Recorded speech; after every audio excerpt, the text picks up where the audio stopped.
élargi le nombre de personnes qui nous soutiennent. Et les sondages sont très clairs. Plus de 70% des Français disent maintenant au gouvernement il faut changer la réforme. Et le gouvernement ne peut pas se permettre de ne pas entendre ce cri.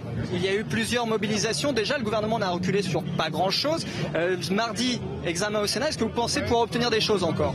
De toute façon, tant qu'on est dans la rue, ça veut dire qu'on souhaite et on espère obtenir des choses. Mais je crois que le gouvernement doit sortir de ce blocage.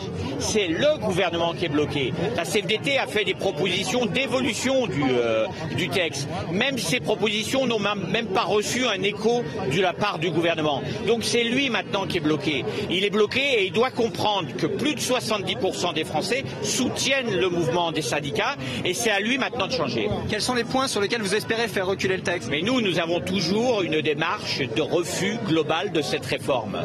Donc de toute façon, notre démarche principale, c'est de faire venir le gouvernement à un dialogue pour construire une réforme juste, en remettant en cause le décalage 60-62 ans et 65-67 ans.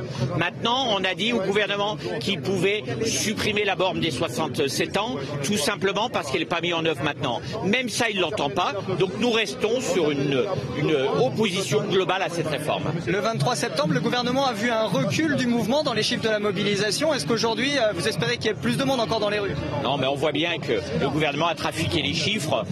997 000. Hein. On avait l'impression qu'on était dans un mauvais supermarché qui vendait les choses à 9,99 € pour faire moins 10. C'est tellement ridicule que tout le monde en a rigolé. Donc maintenant, nous, ce qu'on sait, c'est qu'on a un fort soutien populaire.